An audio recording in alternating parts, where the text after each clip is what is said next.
session. Ms. Kristen Michael will be reviewing the budget development strategy, and she will inform us as to how she's going to present the information and what kind of comments she is going to solicit. Thank you, Kristen. So thank you so much for giving me the opportunity to share the strategy for the FY16 budget development. So recognizing the significant reductions that FCPS took, in this school year alone, over nearly $100 million in 724 positions, knowing that we're in the process of developing the strategic plan, and recognizing that the Joint Budget Development Committee of the School Board and County Board of Supervisors is working towards developing a recommendation for budget development, we developed the strategy that I'm going to go through today. I'd first like to walk through the whole document and present the strategy. Then after that, I'm going to open it up for discussion, first on the document as a whole, and then on each of the three approaches that we have for FY16. So on page 1, the first thing is the purpose. The purpose of the document is to communicate the strategy for FY16, looking ahead or looking forward to FY17, and to communicate it to the school board, the leadership team, and the community. So the document first begins with a background section, and the background section overviews the reductions that FCPS has taken and really acknowledges that balancing the budget with continued reductions is not sustainable while protecting FCPS's instructional programs for students. So included in this document are two appendixes. An Appendix B, which is on page 10, provides additional details on both the prior reductions that we've taken and the fiscal forecast section that I'm going to talk about next. So the preliminary fiscal forecast information was provided to the school board in September. After we include the 3% transfer guidance from the county, FCPS is facing a projected shortfall of approximately $64 million. So looking ahead, FCPS still faces significant cost drivers in FY17. And in FY17, those include enrollment, increases in VRS contribution rates. We're going to be shifting from 80% of the actuarial rate to 90%. So knowing all of those things, our FY16 budget development process is being driven by the following things. Recognition that we've taken significant reductions, and the cumulative impact of those reductions really has us at a tipping point. Secondly, we need to plan ahead for the challenges that we're facing in FY17. So in addition to those expenditure increases, I also want to remind the board that our local composite index will reset in FY17, which could also impact our revenue, as well as the expenditure increases from VRS and then enrollment. And then lastly, that FCPS is developing the strategic plan, which is going to drive FCPS's resource allocation moving forward. So the strategic plan implementation is going to take multiple years. And knowing that we have all those drivers that I just mentioned and that we're at a tipping point, FCPS is proposing a three-pronged approach for FY16. The first is conducting targeted reviews to achieve potential efficiencies. The second is to identify potential savings as well as flexibilities and mandates. And then the third is an education and an outreach plan. So I'd like to go through each of those in a little bit more detail. And these start on page 3. So the first is conducting targeted reviews. We're going to look at compensation. That's FCPS's single largest expenditure, and it really does directly impact our ability to be competitive within the region. So we'll do a comprehensive compensation study, and compensation will include both salaries and benefits. We'll also look at federally funded programs. That includes IDEA, or Individuals with Disabilities Education Act, Title I, Title II, Title III, and FESEP, as well as technology. In both of those areas, what we really want to look at is the alignment between how we're spending our resources and our goals that we're trying to accomplish. So those are the targeted reviews that we're going to do. Our second approach is to identify potential savings and flexibilities in mandates. So we're going to develop a task force of representatives from all of our schools and departments at all of the various position levels, so principals, teachers, and other employees. And we'll ask that group to identify potential cost savings or efficiency measures that potentially can save money or improve the quality of the services that we're delivering. In addition to that, we're going to promote our TIPS line. And for those of you that remember, TIPS is to improve programs and services. We had set up an email line as well as a phone line that both community members and FCPS employees can, either by identifying who they are or anonymously, provide us with suggestions in terms of improving efficiencies or reducing costs. Next, item B, which is on the top of page 4, we want to review items that are budgeted and managed centrally. So that includes items like utilities, salaries, and benefit accounts. We always review them, but we'll go back and take another look at the variance between our budget and our actual expenditure trends. Right? Again, really trying to see if there's any place we can gain efficiency or improve our practices. Third, we want to evaluate and review outsourcing opportunities. So look for places where we can outsource in order to save money or improve our service delivery. Next, we want to evaluate possible revenue enhancements. This includes looking at new potential revenue sources as well as improving or enhancing existing revenue sources. And then lastly, we want to look at a standards of quality flexibility review as well as a mandate review. So we want to review any place where in the standards of quality or SOQ there's a mandate, to see if potentially we can receive a waiver or change the way we do our practice. And then we also want to look at mandates to see if we have any abilities to request waivers or implement adjustments. Our next approach and our third prong is to provide education and outreach. So our budget process will include an education and communication strategy, and we want to inform key communicators, participants, stakeholders, and the general public about our budget and how the process works. So working with the Public Engagement Committee of the Board, we'd like to identify key communicators to specifically target communications with the goals of having them help us further distribute information. So as part of implementing our communication and education strategy, participants and stakeholders and the general public will be given opportunities to both receive information, provide input, and engage with FCPS. So to go over that plan, I would like to go to attachment A, which begins on page 7.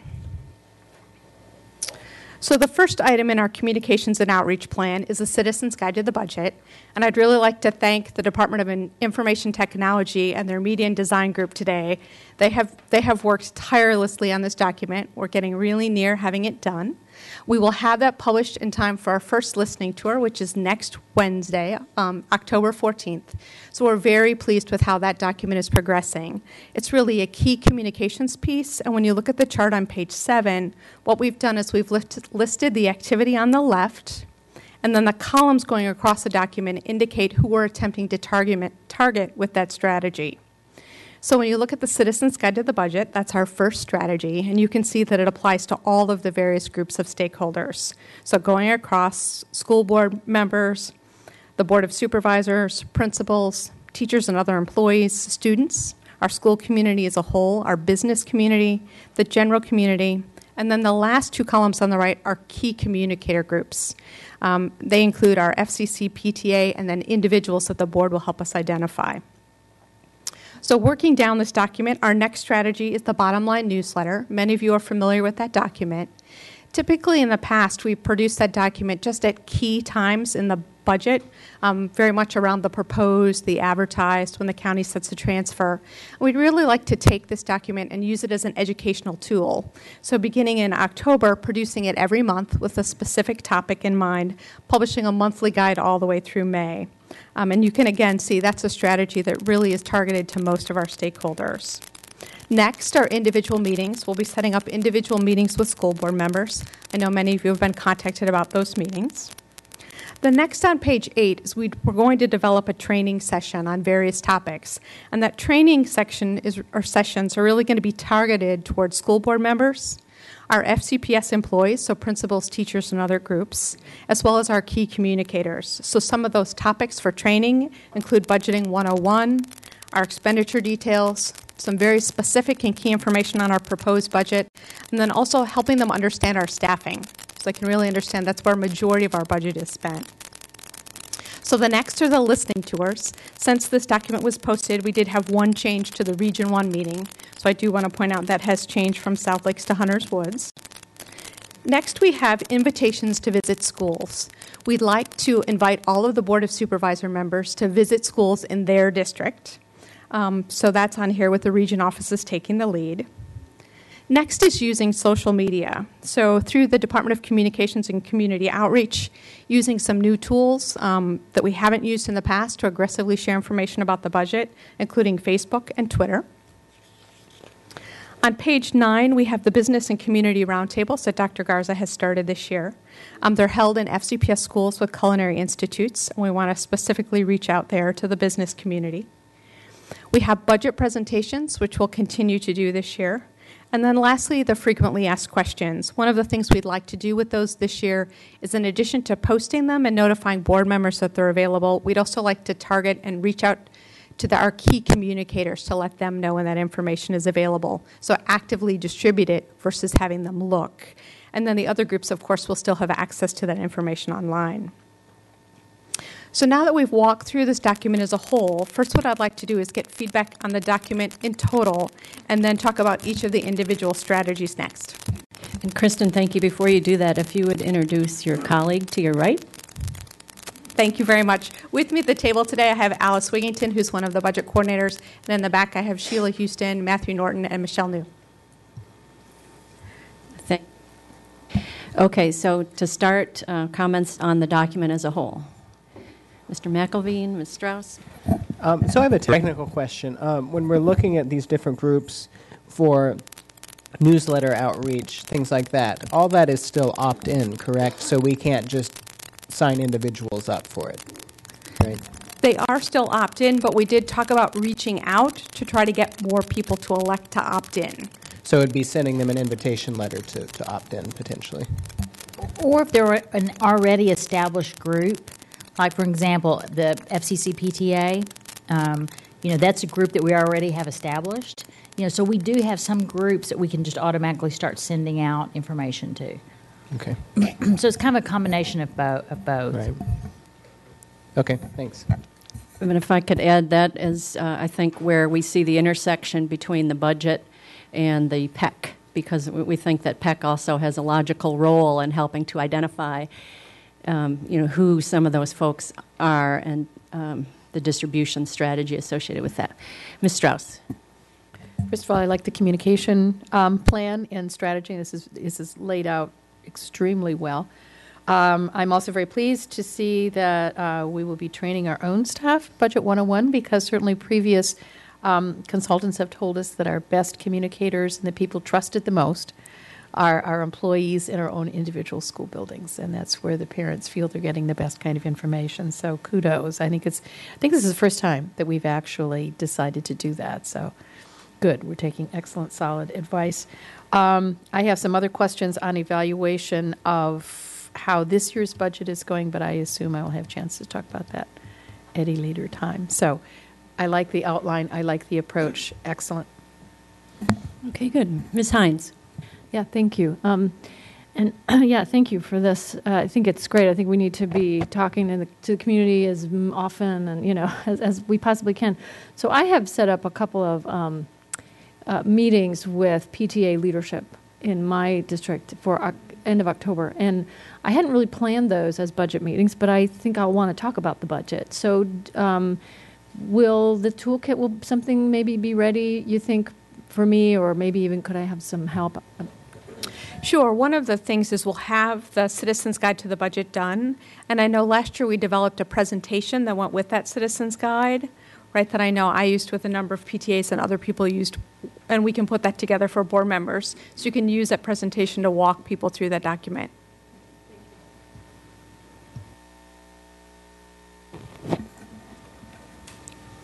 Dr. Garza?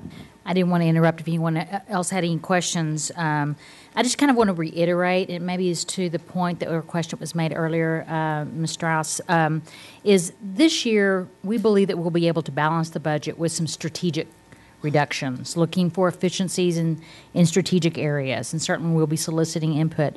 But we won't be in a position, thankfully, because we just don't think our system can handle it again, is this cross the board, everyone's being impacted, central office, also class size, everyone's staffing is being affected. We just feel like our system just cannot take another year like that. So thankfully, we believe because we're not being hit every year with those huge increases. But at the same time, this is an opportunity for us to help not let people be lulled into thinking everything's okay now. So we're trying real hard to say this year we're going to balance the budget using very strategic reductions. We still believe that, priority will be step increase for our employees. We believe we can do that and balance the budget with some strategic reductions just in certain places. But it won't be the same exercise as we went through last year. But at the same time, some of these long-term projects, such as essentially zero-based budgeting for some of our federal programming, look at our compensation, some of those things will be long-term and may provide us some help in fiscal year 17, which is going to be a very difficult year for us.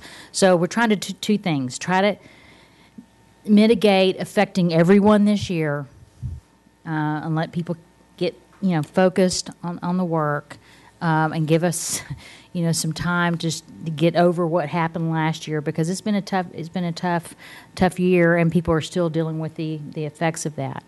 But taking the advantage of the opportunity of really helping people think about fiscal year 17.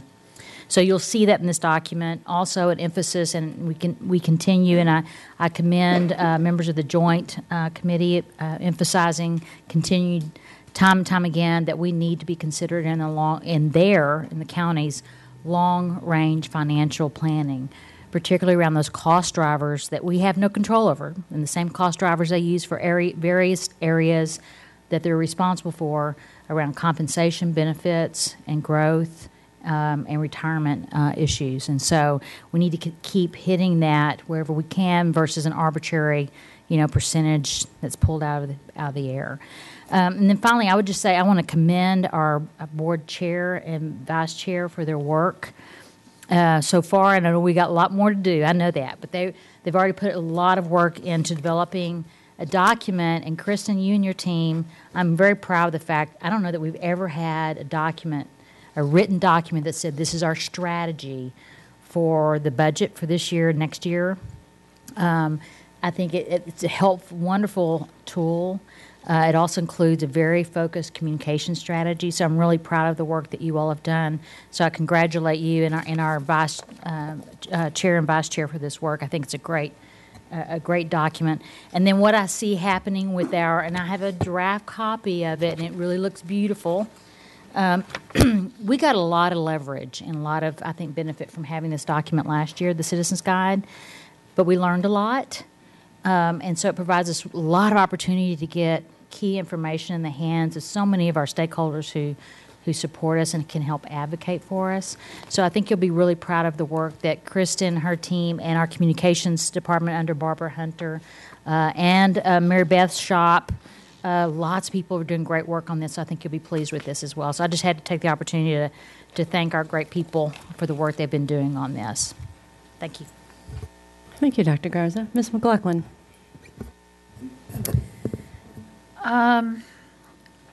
I do like what's been laid out here, and certainly want to echo the positive remarks that my colleagues and Dr. Garza just shared.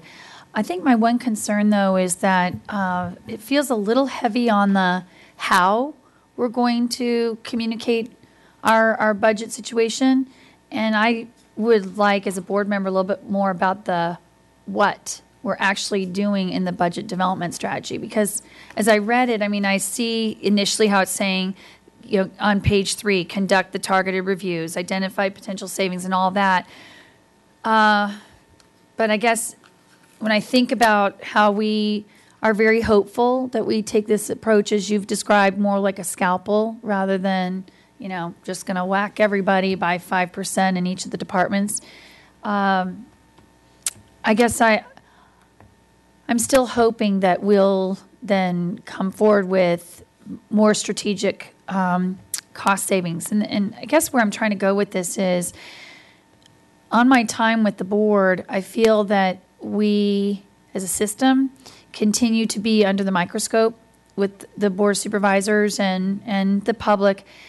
And we end up having some sort of Achilles that they find, and they latch onto it, and then we spend our time trying to defend, that one weakness in the budget. They'll find one thing and say, so you didn't, go after that as a cost savings, and we spend more time in a defensive posture.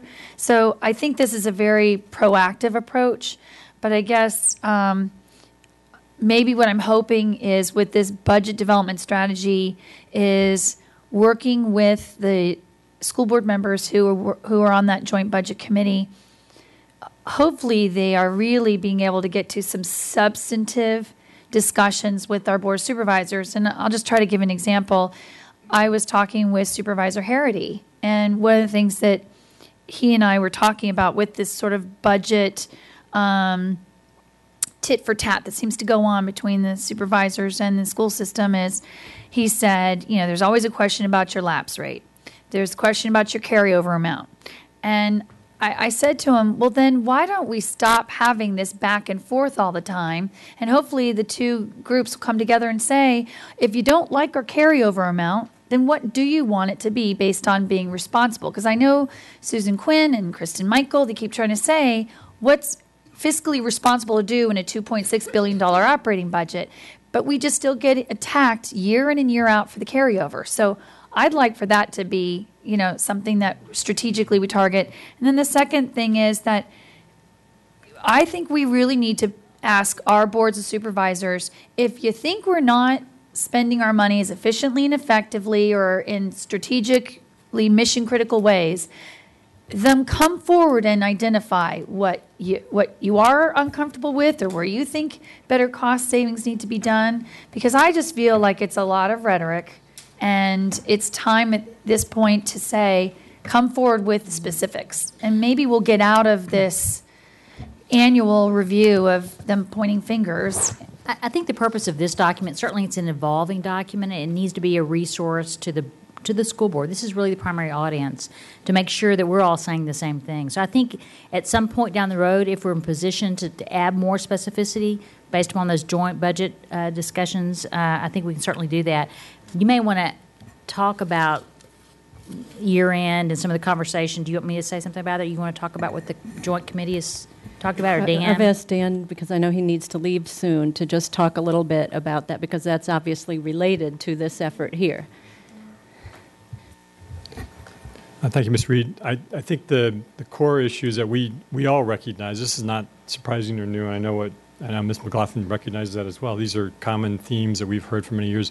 The intent of the Joint Budget Development Committee is to try to bring some of that to a rest. We ultimately, and really even talking with Chairman Bulova, just like the school board, there are individual members of the Board of Supervisors, and those members individually can advocate and identify things that they think are wrong or inappropriate or whatever, and for that, the response is, well, we'll try to respond, but we can't tell them what to say or do, and vice versa. So I don't. There's no way to stop that, but we can try to narrow the gap and narrow the area of challenge that somebody can make by having common language. In fact, I've been working today on the follow-up and the agenda for our meeting on Wednesday, which is there's a 3-page outline that was put together by our staffs, Ms. Michaels and Susan Quinn and Susan Data, et cetera, put those together.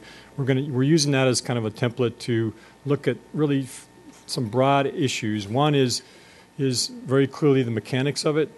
What common language, how do we define this? How does the county come up with their projected or what their allocation is for the school system, the 3% that they've given us in the past, where did that come from, or 2%?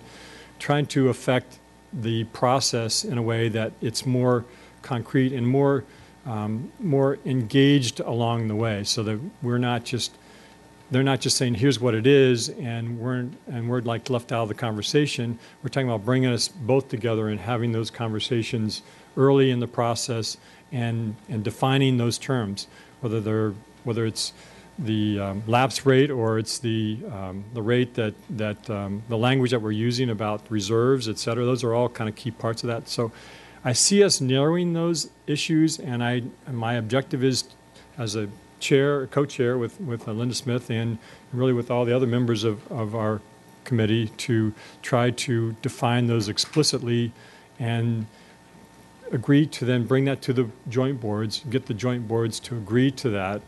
Staff will do a lot of the mechanical part of it, but also then, in addition to those mechanical issues, which is what kind of comes up, we also have some broader issues that we're trying to frame our future conversations.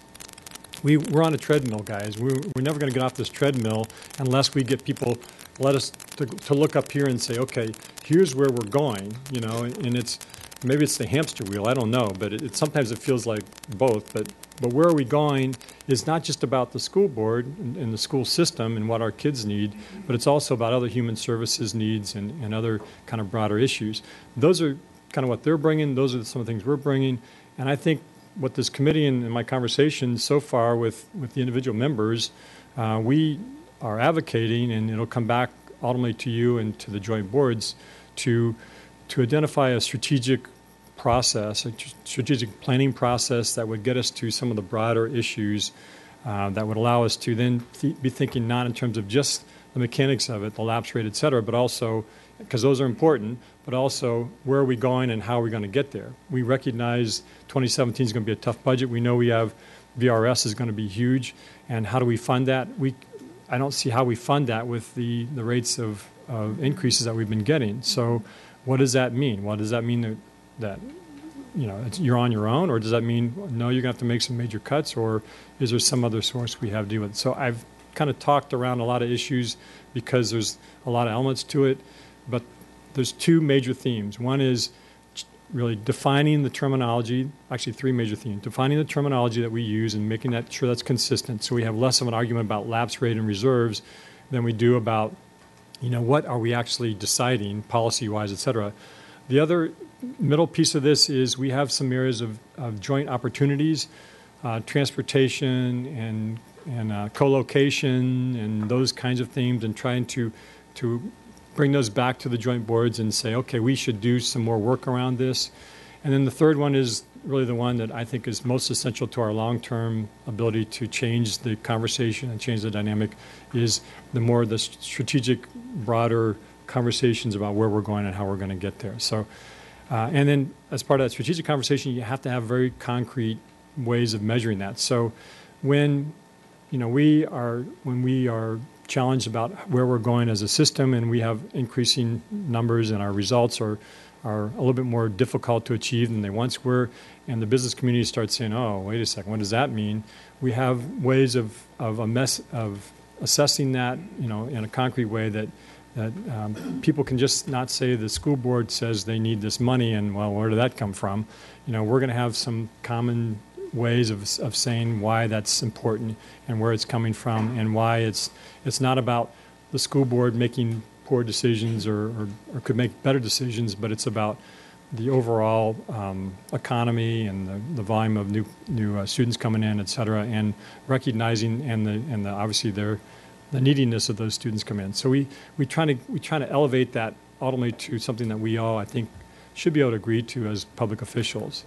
So I have one more thing to add, which isn't related to this. I have to go now, but I wanted to. I told the folks with the. What do I do with it? I told the folks. Here it is. With the United Prevention Coalition, I can't go there tonight, but right after your meeting here, they have a presentation from a gentleman over-the-counter medicine youth issues. United Prevention Coalition is going to be in the cafeteria, and they would welcome any of you to come and listen and to their speaker. It's tonight from 7 to 8, so if you get a chance on your way out the door and can stop in there, they would truly appreciate your engagement with them on this important issue. So, thank you. Thank you, Mr. Stork. I'll add to what Mr. Stork just said, that in particular, one of the issues that the Joint Committee will be addressing is the issue of the timing in terms of the budget guidance prepared by the county executive and the Board of Supervisors, right? I mean, they in the past have picked a number, 3%, and so we're trying to say at least let us provide some input early in the process. So that's one of the specific things, just to give you an example. And also to the issue of carryover or reserves, to ponder the question, how much is adequate? or their side, our side, so, and I think Ms. Smith wants to add something, and then we'll continue here. I think the important part about the guidance to the carryover that we're looking at is it being based in reality. Not just picking a percentage, but there be a public understanding of our uncontrollable costs. And if we can achieve that, I think that's a big thing to achieve. Okay, good. Anything else on the document in general? Starting to get the glazed eyes here. I have a general, two things. One, to Ms. McLaughlin's point, and I know I've already mentioned this to staff, but talking points. At some point, it would be really nice. I mean, this document is good. We're going to have Citizens Guide, but sometimes you need the information for the elevator when you've got 3 minutes with somebody, and bing, bang, boom. And we should all be saying the same thing, right? Singing from the same sheet of music, Mr. Velkoff, right? So that's my hope that at some point, I don't know if it's Ms. Hunter or Ms. Michael, but we'll have that, right? You will absolutely have talking points. Excellent. And then my other question, just in general, is the review process and to finalize this document. If folks have more comments, we'll be meeting on our one-on-ones, and they'll have more opportunities if they want to provide additional comments. But right? Okay. Very good. So let's go on now. Oh, I'm sorry, Mr. Velkoff. I have to say, we'll be making progress if we're singing from the same piece of music.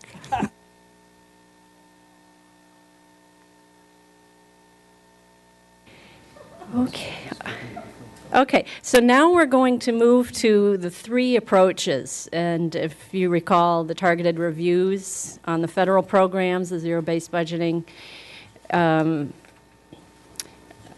that's federal programs, technology compensation, and then the potential savings and flexibility and mandates, and then providing education and outreach. Does anybody have any comments, suggestions, reactions to those in particular? Ms. McLaughlin.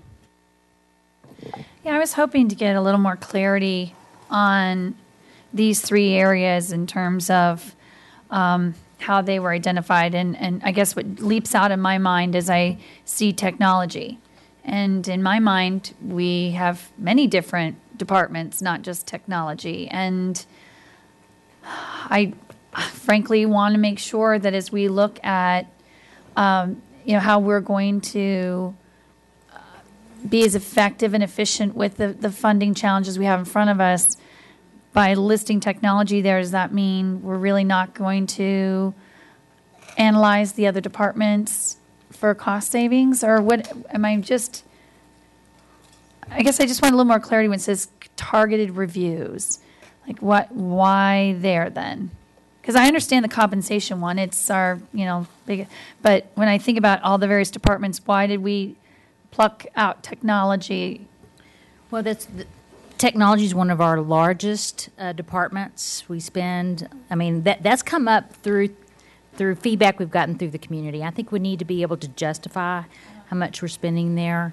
And we're trying to look at those areas that have the biggest dollar amount to them. And I'm not suggesting that they're going to be. We may be the most efficient run IT department. And, the Gibson review certainly stated that we were doing lots of things well in that area. We just feel like it's beneficial. If you look at central office functions, and when you see, and you probably remember in the fiscal forecast, we've reduced by about 9%. We're down 9% office positions in central, and I'd love to see what the Webby results in terms of how we compare to other surrounding areas. We're open to any other idea. That's why we're going to have this open system. If people recommend that there's some areas that we need to save, we're just suggesting that we're not going to do these across-the-board cuts, that we're going to be much more strategic. And if we can identify particular pockets where we can achieve those savings, absolutely. So it's just not the across-the-board kind of thing that we've done before. So I think we remain open. Centrally funded accounts is another one that affects a lot of areas, but it's really looking at those centrally managed accounts. And I will tell you, federally funded programs, a lot of those are supplemented by local funds. And people in programmatic areas are making decisions around how those would be being allocated right now. And so those are some big dollar programs for us. So it's really looking at, like you said, the big picture, where the the largest amounts are, where we may have the greatest potential for savings. But we remain open. Are you finished? Yes. Okay. I have Ms. Schultz. She stepped away. Now she's back. And then I've got Ms. Hines and Mrs. Strauss. So I just have a sort of a macro question, because one of the things that the board has communicated to PEC is to have a communications plan around budget and budget intentionality. So is that something that PEC is going to be working with you directly? I mean, I'm trying to connect the dots here of how the charter to PEC, which we're getting ready to talk about in a minute, will relate to this. I believe we've talked about in our meetings with the budget chair and vice chair is once you all felt comfortable in the direction this document was headed in terms of our strategy, that would go to PEC, as you pointed out earlier, to see how you all feel like you could help us move this forward. Okay. And what role you want, you would like to play in some of what we consider some of the key communication strategies. So I think there's a role, definitely. Ms. Hines? Yeah, thank you. I guess I'm also a little bit concerned about the three areas and kind of what message we might be sending to the community. If you look at number one, conduct targeted reviews to achieve potential efficiencies. And what that sounds like to me is these are places where we think we can find savings. And where we're looking for savings is IDEA, Title I, FECEP, compensation, technology. And I worry that the message we're sending is we would be finding savings in the most vulnerable people and in our employees and in technology, which most people would say we're already behind on, I think. So that's a concern. Then I had a follow-up if you wanted to address that. Okay. Sure. I don't think we necessarily expect to find savings, but what we do want to make sure is that we're aligning our resource utilization with the school system's priorities and using those resources in the most effective way. Yeah, I think thank you. I think I understand that. I'm just a little bit worried about how we say it. Because I think when we say finding efficiencies, it sounds to me like that's where the axe is going. Mrs. Smith. I think you raise a good point, Pat, that when we in our meetings, we weren't thinking savings, and I think we need to be clear about that. Our discussion was more about how do you find efficiency so you can use your resources to achieve more. So it wasn't about necessarily cutting costs, but if we look at these programs and see how we're using the resources, maybe we can use them in a more effective way for the greater good. Am I stating? I think that's what we talked about. And in fact, to that point, in the area of technology, we have so many needs there, but we know we're not going to get a windfall of money next year or this year in the area of technology. So we're going to have to be looking at where we're spending our technology dollars now. Are we spending it in all the right places? How could we look differently at how we spend those dollars? Because we do have a lot of needs in that particular area. Yeah, so I guess I haven't really thought about what language would sound a little better to me, but maybe more along the lines of, let's review these areas where, whether we're making the right kind of investments here, or I don't know. I would rather talk in the language of investments. I think that ought to be our common language with the Board of Supervisors, that a first-class public education system is our number one investment in this community and in this economy. So I don't know. I don't have an answer. I'm sorry. But so then looking again at number two, their potential savings and flexibility and mandates, I would just ask that, for example, 2C, this is just an example, evaluate and review outsourcing services. I assume that as we look at these things, we'll look at costs and benefits, obviously, because when you outsource, you incur costs that are sometimes hard to distill into dollars, because, for example, if outsourcing saves us money, that may be because our employees now get paid less and don't have benefits and are generally not treated very well by whatever the private sector company is that takes over what we were doing. So, and I would like to know that as a board member if I'm making that kind of decision. To that point, I think it's a valuable point, but we just feel like we've had so many community members continue to bring this up that we need to make a concerted and good faith effort to look at this. But I agree with you. I think we need to bid it ourselves so that we can demonstrate that we, if in fact we can still offer the same level or higher, degree or of service compared to anyone who would outsource it. So I don't think it's a foregone conclusion that we would. It's just we've got to be serious at demonstrating to the public that we have considered it in a reasonable and really serious way. I mean, I think that's what we've talked about in our committee meetings. Okay, you finished? Okay. Mrs. Strauss. I have a thought on perhaps how to word the conduct targeted reviews to achieve potential efficiencies. It's really conduct targeted reviews to determine if we are using these funds to achieve the greatest benefit is really what it is, because we have flexibility in where and how we spend those funds. And because I know what you don't want to do is to lump them all in one place when maybe the guy next door needs a little bit of that because they also have needy children, et cetera. So I agree that sometimes when we use the common word on the street is when you talk about efficiencies, it usually means, well, you're going to cut it. So achieving the greatest benefit from the funds maybe is another way to go about that. Then I just have a very specific question.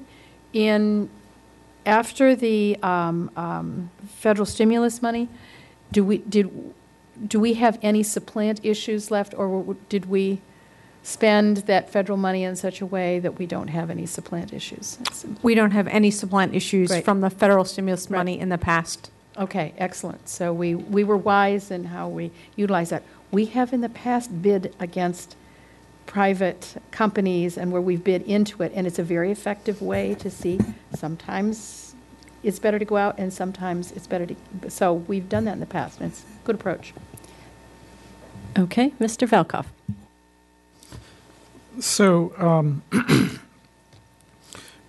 I think obviously we need to reach agreement with the Board of Supervisors on what it costs to run the school system. And we've heard, I remember 3 years ago, there was a $100 million slush fund that FCPS had. Well, guess what? We just found that slush fund, and it was 724 employees. Okay, so we did belt tightening. It wasn't a slush fund, but I think we've reached the point now where we can say to them that we have cut back as much as possible.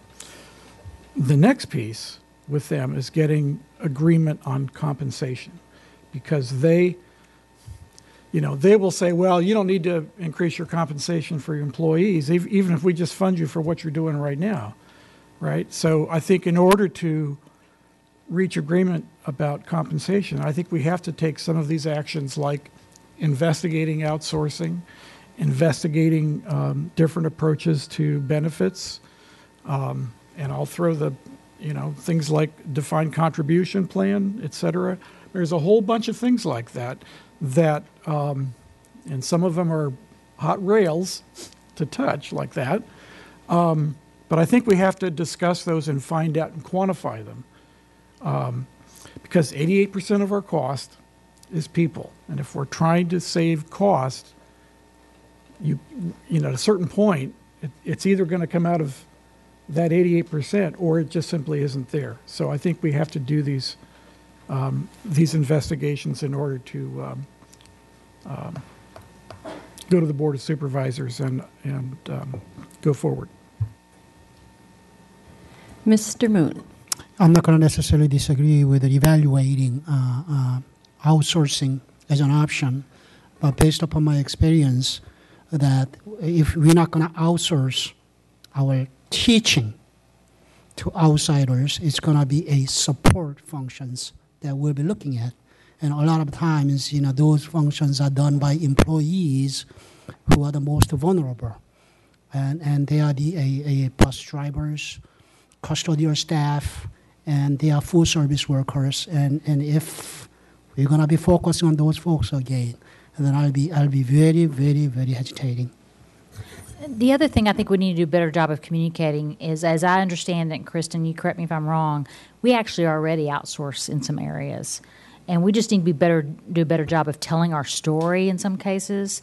In our current world, without changing anything, we're already outsourcing in some strategic areas, and in both Jeff's area, like maintenance, and, there's some areas where we do outsource.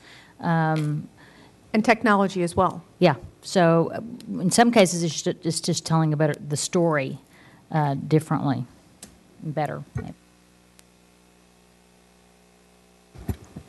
Okay, does anybody have anything else? Ms. Hines. I have to say this just because I know it's getting late, but I also want to be really clear, and I know this may come across in the wrong way, but I don't know that there's much left that we can cut. So I just think we need to be really honest with the community. Our schools are going to look different if we continue to cut. Our class size is already too high. So I just want to we need to be really honest with our community.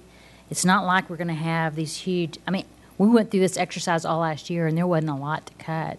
We had to raise class sizes, for an example. So, the future cuts, I think we still have to be creative, look differently at the work. We have to find every efficiency we can. I'm not suggesting there aren't any savings. It's not going to be a windfall, as you pointed out, Mr. Velkoff. There's not any low-hanging fruit left. Okay, Ms. Hines, followed by Mrs. McLaughlin and Ms. Evans. Okay, last question. But Mr. Velkoff's comment made me wonder, when we're looking at 1C, compensation, employee salaries and benefit offerings will be reviewed. The idea of defined contribution actually is very controversial and something that, I worry a little bit. If we go out there and say, oh, look how much we can save by going to defined contribution, then we as a board are going to have to say, well, wait a minute.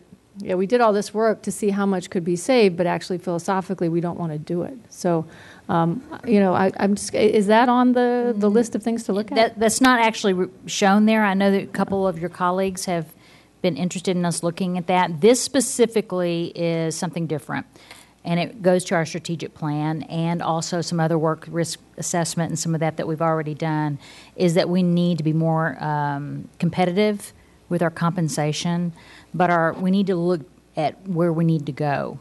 Honestly, we believe that when we do this compensation study, it's going to show that we need to spend money, but at least we know where we need to go, right?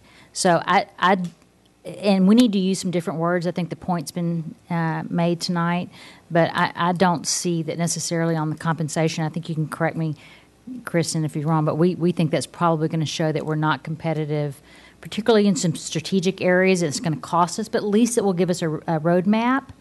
If we say we want to get more competitive, what does that look like? And how do we compare and benchmark to other surrounding areas? So I appreciate the point. We probably need to be more clear. Yeah, I agree. And I do think we're completing the Washington Area Boards of Education Guide. All the jurisdictions are submitting their data, and that will be published later this month. And I do think that's going to show that we're falling farther behind when we look at compensation. Okay, quickly, we'll have Ms. McLaughlin, followed by Ms. Evans, and then we'll wrap up because we still have public engagement.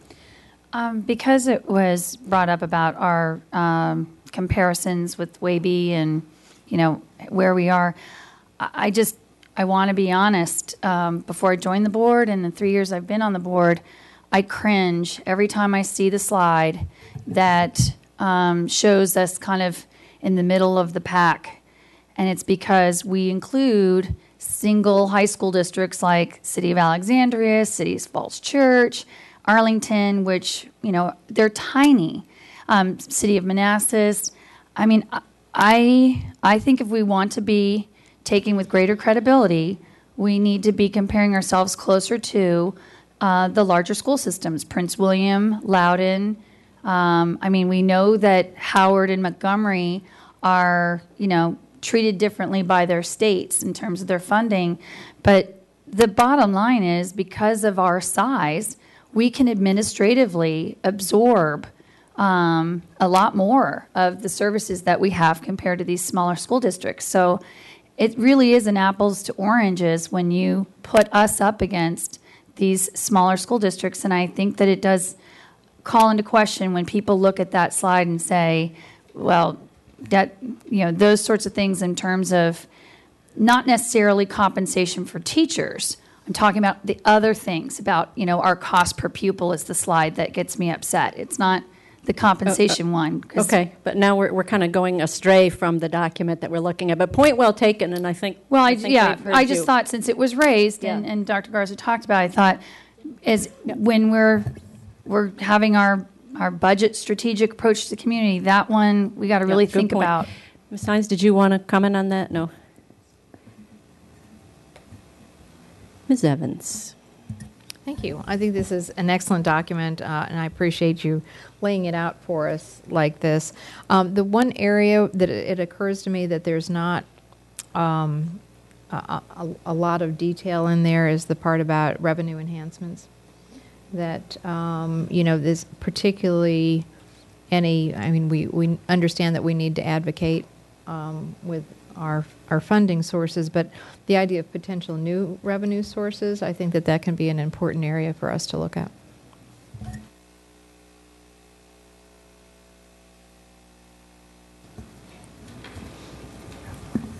Okay.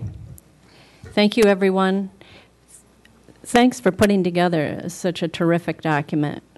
To Ms. Michael and all the staff. My last question now is just in terms of next steps. We don't really have any next steps other than if folks have comments. What should we ask them to do? Should we wait and discuss them in the one-on-ones? I just don't want comments flying all over the place. So. Okay. They do have a next step, so should we see They what do? they put? What's your next step? What do you have? Have to provide talking points. On the budget, okay, revised language for targeted reviews. Provide more information, resources.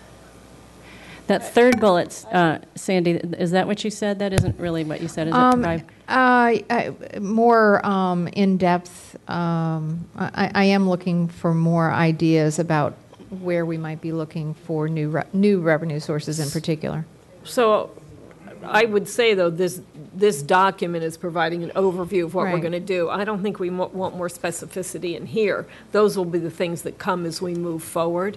That's fine. Whatever Yeah. whatever form it takes. Yeah, I would it's- take that out. I don't think that that's the right place Well, for it. I I think those are the things that we're going to find out about as staff looks into it, because a lot of these things in here, it's just listing what are the things that we're going to look at, but Well- it doesn't tell you what the outcomes are. Well, no, but whether it doesn't need to be part of this document necessarily, Right. but I do think that that's something that we need to have provided in some form. That's my point. That information will come to us. Right. So if you have comments, please send them to Ms. Smith and myself, and we'll collect them and then get them to staff. And also, if we'll be meeting in our one-on-ones, and we'll have further opportunity to discuss our strategy. Okay, this work session is adjourned. Time for the next one. For those who are interested in knowing the